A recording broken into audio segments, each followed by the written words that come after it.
Welcome to the Four Seasons Podcast, brought to you by B&H Wealth Strategies, serving Northeast Tennessee and Southwest Virginia since 1966. Here, we guide you through the ever-changing seasons of your financial journey, offering insights to help you grow, protect, and enjoy your wealth. Ready to turn your financial dreams into reality? Dare to dream. And now, here's your host, President of B&H Wealth Strategies, Jeff Bingham.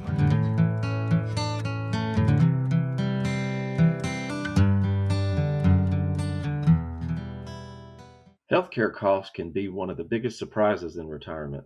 Here's how smart planning makes all the difference. Welcome back, everybody. Skip Monty here, back in the studio with President of B&H Wealth Strategies, Jeff Bingham. Jeff, how you been this week? I'm doing well, Skip. How are you doing? Been a Doing minute just since we've done so. it has, and it's a new year, and I'm all excited to learn how we move forward into 2026. And one of the things on my mind is healthcare, which is a big topic of late. And so, how does B&H help clients plan for healthcare expenses in retirement?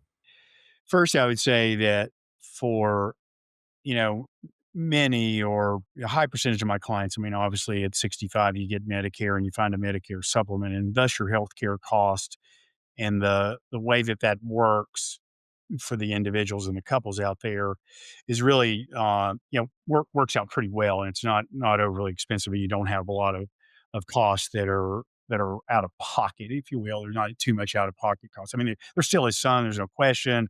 You can also get sick and have drugs that aren't covered, and experimental things, and cancer treatments and other types of treatments that are out there, um, and whatnot. Now, I would say that for that in that lane, which we're not necessarily going to go into today, it is long-term care cost, right? That where we would begin to really think where many retirees kind of blind spots are, or really can be financially catastrophic to them, can really wipe out a lot of accumulated wealth in a very short period of time without planning or some type of strategies there.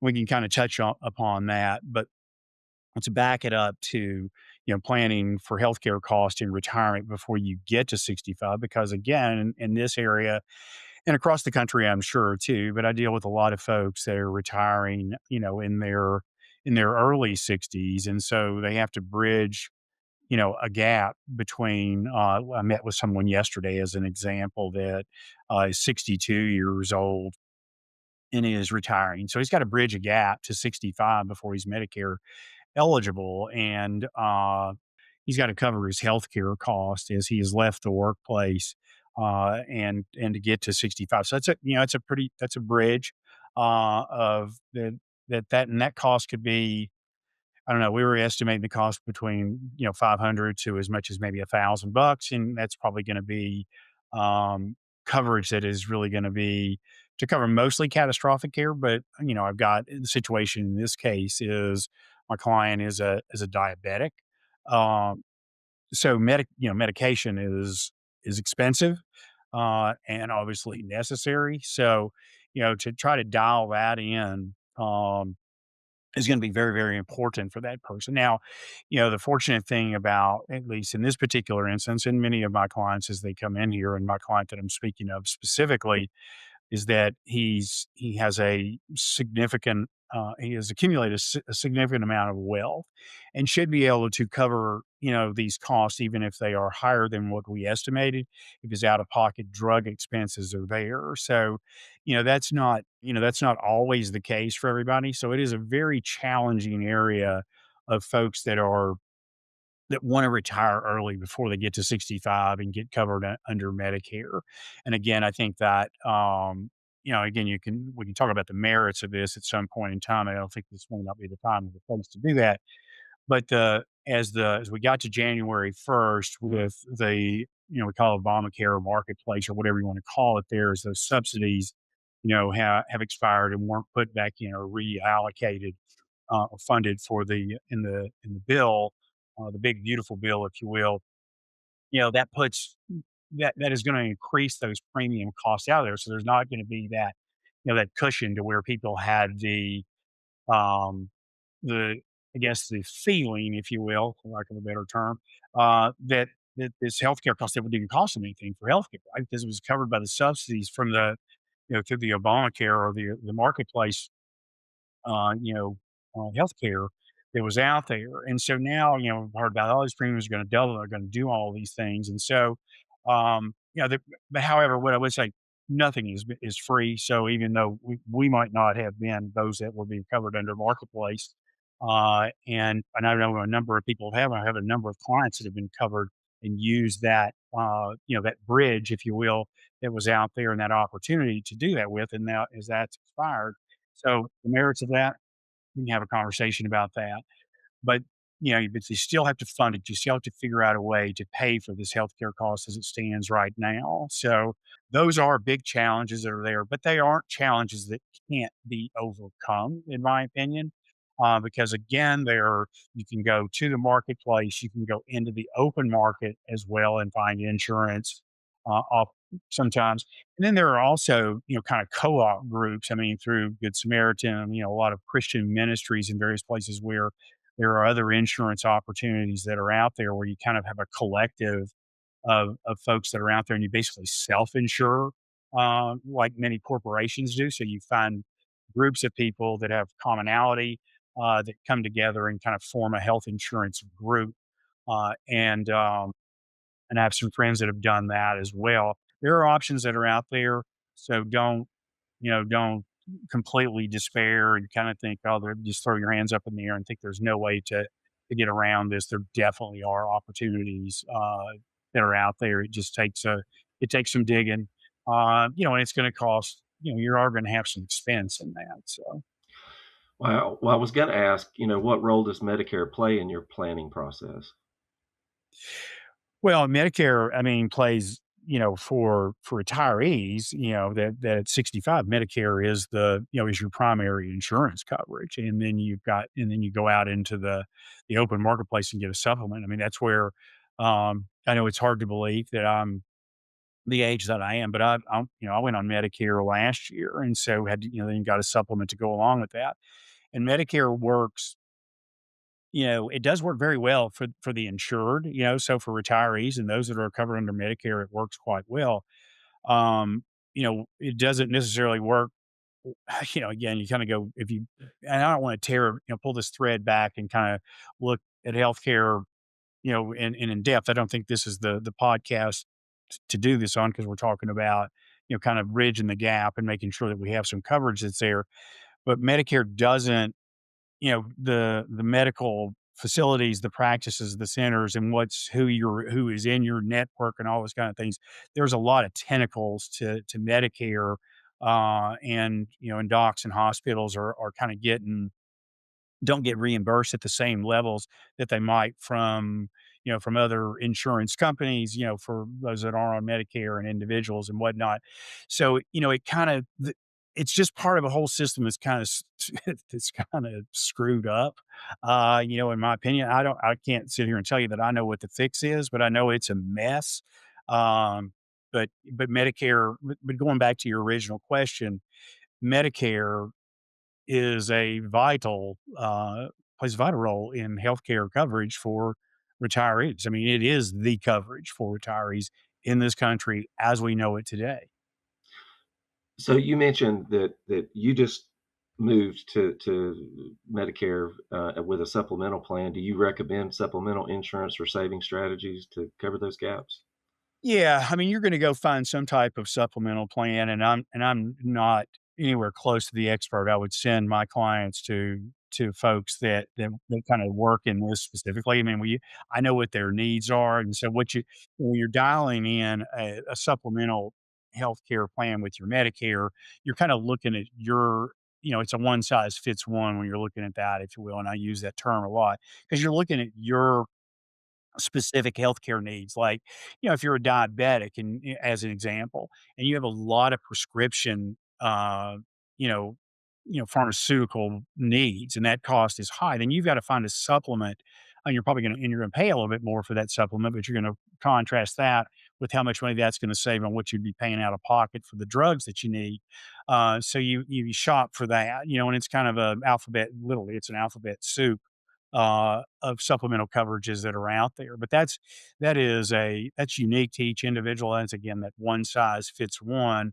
And you go talk to and there are folks that are out there that this is what they specialize in is kind of helping people in the marketplace and or also the private insurance market, but also helping people get signed up for Medicare and then finding their appropriate Medicare supplemental policies that are out there to complement their Medicare coverage. And that's there's that's a specialty, if you will, and it's certainly not what I specialize in, but it is something that we, certainly are at the center of talking with our clients about and making sure that they get to the right people to help them do that. Because again, you want to make sure that you don't leave yourself exposed to some type of healthcare cost that's going to wipe out your wealth during your lifetime, kind of wipe it out, and then you don't want you have to change your standard of living, while you're alive because of your healthcare costs. I mean, you're going to change if you have that kind of healthcare cost, you're probably going to change that standard of living, but you don't have the money to fuel what your needs are, perhaps, and so you kind of have to go, if you will, oftentimes maybe use a term, I guess, into the welfare state, but also you're going to wipe out the legacy asset, this wealth accumulation that you've built to take you through your retirement, your last season. But oftentimes, and most times, my clients are